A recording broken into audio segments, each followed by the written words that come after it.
Great Writers Media.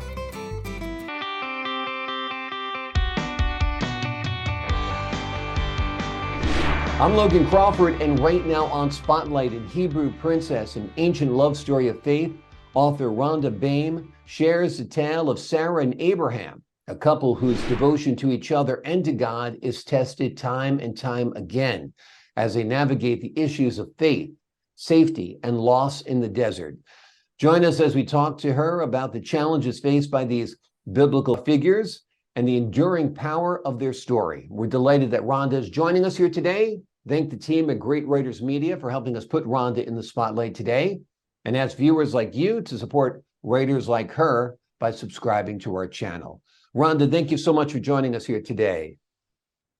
It's great to be here today. I hear you got a beautiful day. You're in Houston today, right? Yes, it's beautiful today. It's 80 degrees here in Houston. Nice. That's not much of a winter then. I don't think you got too much snow then this winter, I presume. No. Okay, good. That's a good thing to avoid for sure. And let's talk a little bit about your book. Did you enjoy writing it? I enjoyed writing it. Yeah. It took me a long time to write this book. I'm sure. Did you write it on your computer, your laptop, or on a pen and pad and paper? Well, I started out on a pad and paper, and I started out writing with Sarah and Hagar have been talking to me from Sunday school classes, and Sarah in her strong voice, strong leadership way, and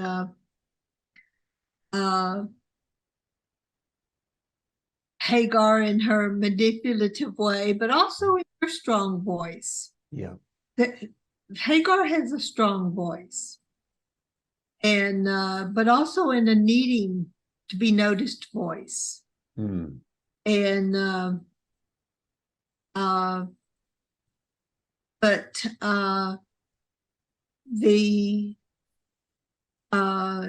I started writing on paper just because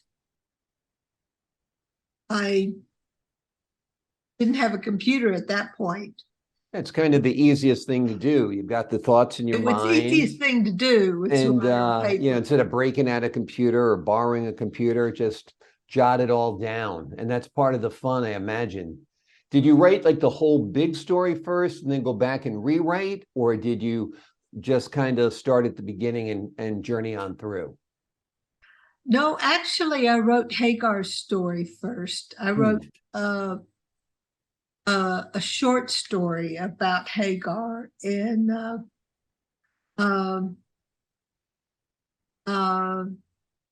which ended up being in the middle of the book. Gotcha. And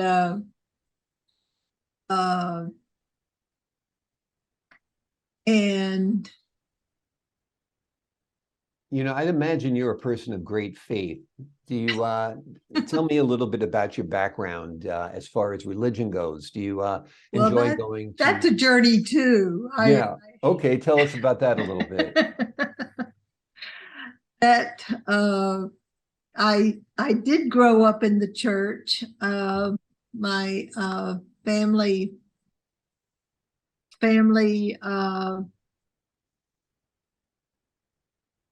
did take me to church as a child, and I went off and on to Sunday school.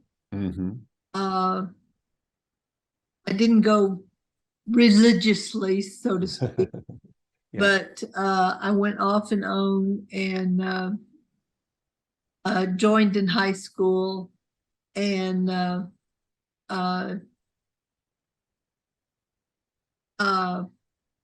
so that kind of built your faith. You learned a little bit in Sunday school. You went as frequently as you could. And that kind of brings you to writing this epic story of faith, I'd imagine, the story of Sarah and Abraham, right?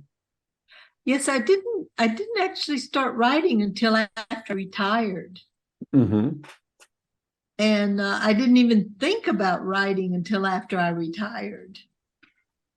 Great. And I've worked in business for years and had a whole separate field of business of whole world. So now you're using a different side of your brain. It's nice to use that creative side of your brain, right? Yes. Yeah.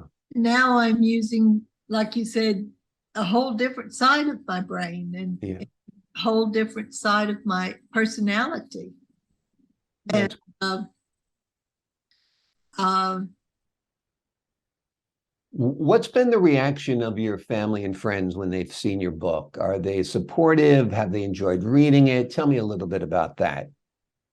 Well, they were surprised. They were surprised at first, and then they were supportive, and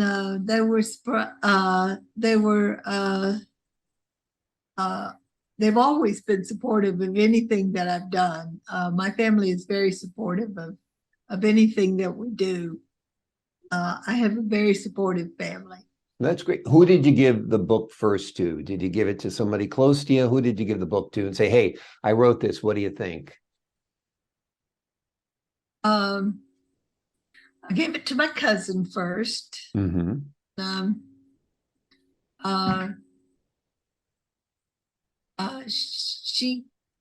She corrected the grammar, Mm-hmm. and but she's not really very religious, so she wasn't. She didn't really get it. Right. So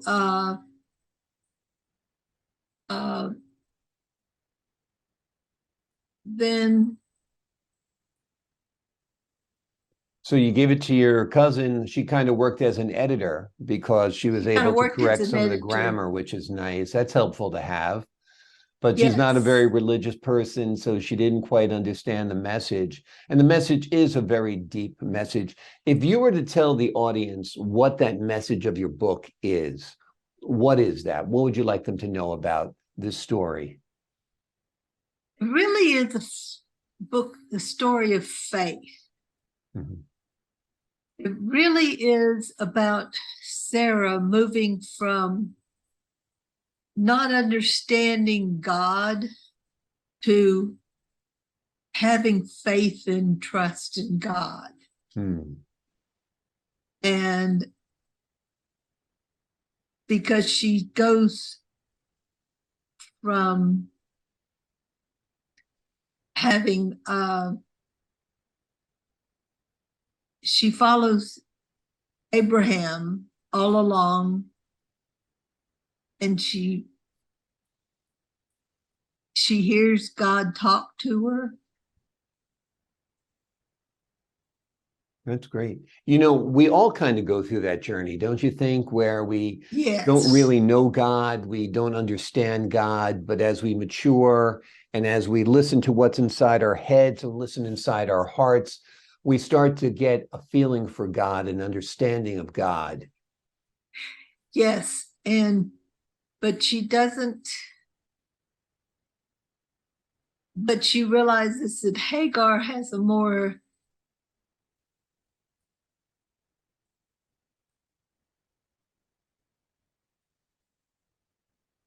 kind of like a better understanding or a deeper, a better experience. Better experience.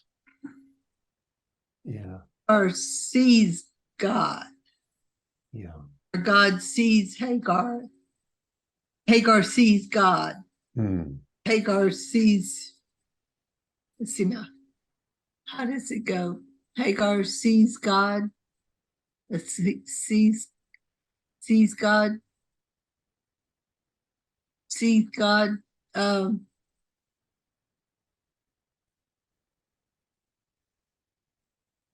drawing a blank at the moment. That's okay. But Hagar was a person of great faith who saw God clearly, and in some ways taught Sarah how to better see God. Yes, and Sarah was jealous of that. Mm. And Sarah, being the more wealthy person, thought she should be also the person who saw God better. Absolutely. And that was something Sarah had to learn. Yeah. Like we said, it's something we all have to learn how to know and love and follow God better, for sure. Are you working on any other writing besides this book? I know now that you've written a little bit, I think you've gotten the bug. You're enjoying it, right? Yes. What else are you working on? I am working on a book about the woman with the issue of blood. I had to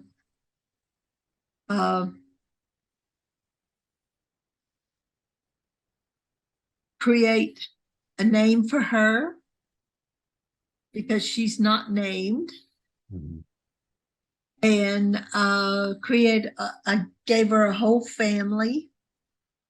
And because she's an old woman at the time, or at least I think of her as an old woman at the time that she is, because it's 12 years that she has this issue of blood. And she touches Jesus's cloak and is immediately healed, but she has this issue of blood for 12 years. And they don't tell you where this issue of blood is. It could be anywhere. It could be on her hand. It could be on her arm. It could be anywhere. Yeah. Wow. But just the fact that she's bleeding means that she's unclean. And she cannot go to the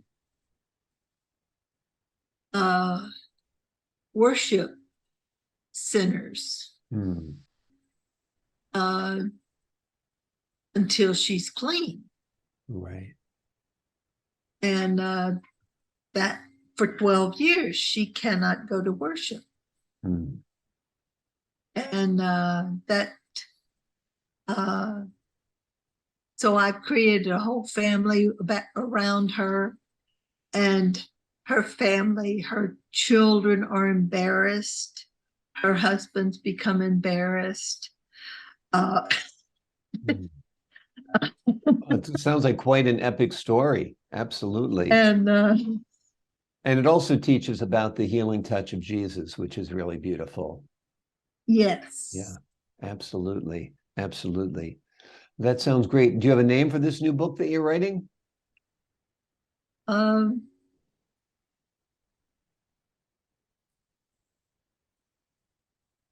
No. Okay. A name for this book. That'll be part of the fun of putting the book together, for sure. Now, this book that we're talking about today, tell us a little bit about your vision for Hebrew Princess to become a movie or a TV show. Have you thought about it like that at all? Yes, we're talking about it with great writers. Had a program that with the program talking to a company about making it into a movie. And I think that'd be wonderful. I think it'd be very inspirational to a lot of people who don't know the story. I think it would help them renew their faith. I think it would help them in their own struggles, because I think in a lot of ways, we're all sort of lost in the desert, and we have to renew our faith We have to renew our connection to God and to Jesus in order to navigate our challenging times, don't you think? Absolutely. Yeah. That's wonderful. That's wonderful. So are you still going to church there in Houston, or was that something you more or less? Yes. Okay, good. Oh, Good. yes. And have you found I've been going. In fact, I take my grandchildren now. I took my children to church. And once I grew up and once I had my children, I started going back to church regularly and took my children to church and regularly. And I take my grandchildren to church and they go to church, and my grandchildren and I go to the movies too. That's great. That's great. How old are your grandchildren? 14 and 7. Okay. Okay. So you got a Both teenager boys. and a little one. Yes, and they're both boys. Okay. Okay. They must be a lot of fun to be around, right? Oh, they are absolutely a lot of fun. Yeah, I think in some ways grandkids are more fun than our own kids because we don't have the responsibilities, right? Absolutely. They're a lot of fun. Yeah. Yeah, they're just pure joy. I'm absolutely sure. Well, I hope they have the time and the patience to read Grandma's books because this one's great. It's called Hebrew Princess, an ancient love story of faith. It is written by Rhonda Boehm. It'll help you renew your faith, renew your relationship with God, renew your relationship with the Lord Jesus Christ. She has done God's work here by writing this book that tells the epic tale of Sarah and Abraham. And I think it is one you will absolutely treasure and cherish. Rhonda, thank you so much for joining us here today on Spotlight. Thank you. It's been enjoyable to talk to you. It's been a great pleasure of mine as well. And to the folks at home, I'm Logan Crawford, thanking you for your time this time. Until next time on Spotlight.